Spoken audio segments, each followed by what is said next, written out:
د سیمې هیواد او د نړۍ تازه خبرونه هر غړي د کندوز رادیو څخه مه هېروئ.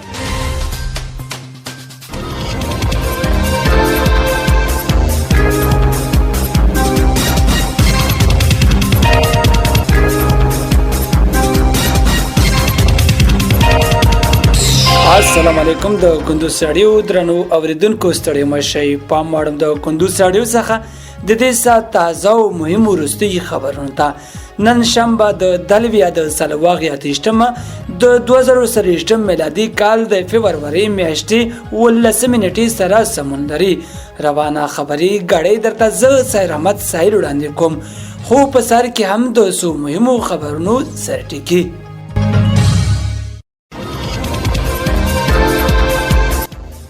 د پکتیکا زلزلې ځپلو لپاره 192 کورونه وسپارل شول.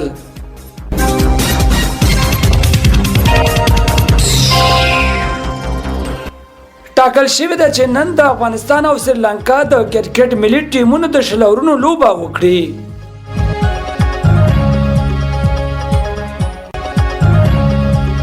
او د اسرایلی ظلمونو نوې بڼه سیونیست پوځونو د ملکی وګړو پر راټولېدو چاپی پیل کړي.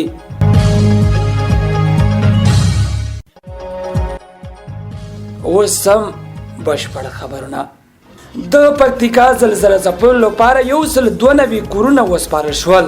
په پکتیکا د افغاني سری میاشتې ټولنې مسؤلین وایي چې د یاد ولایت د ګیان زلزلې ځپلې ولسوالۍ کې 192 کورونه او 150 تشنابونه جوړ او ګټې اخیستنې ته سپارل شوي دي.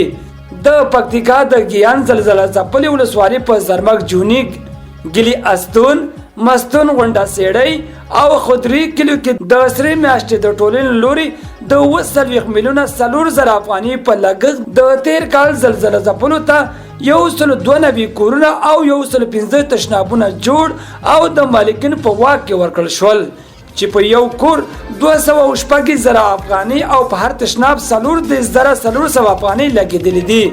د یادونې وړ ده چې په برمل زلزلې ځپلې ولسوالۍ کې هم د افغاني سری میاشتې ټولنې لوري په نظم خیل او مرغه کلیو کې 12 کورونه 15 تشنابونه 2,804,000 افغانۍ په لګښت جوړ او ګټې اخیستنې ته وسپارل شول.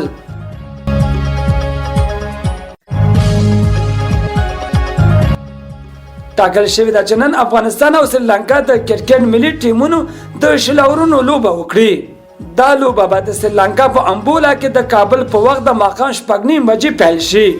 افغان لوبډلې تر دې مخکې د روانه لړۍ په ترڅ کې له سریلانکا سره 3 یو ورځنۍ لوبې بایلودي او په پام کې ده چې دواړه لوبډلې د شلورونو 3 لوبې وکړي.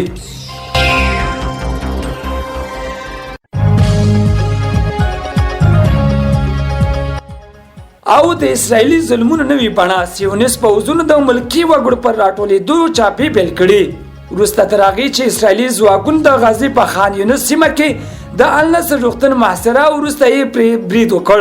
ویل کېږي چې دغه هلته لسګونه ملکي فلسطینیان شهیدان او ټپیان کړي او شاوخوا 100 تنه نورې نیولي او له ځانه سره یې وړي دي.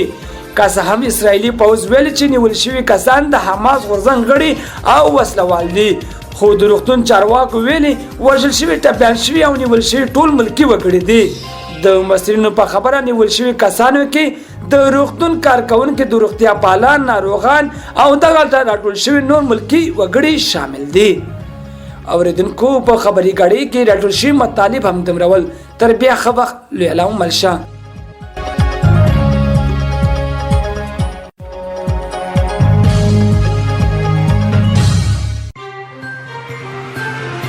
د سیمې هیواد او د نړۍ تازه خبرونه هر غړي د کندوز رادیو څخه مه هېروئ.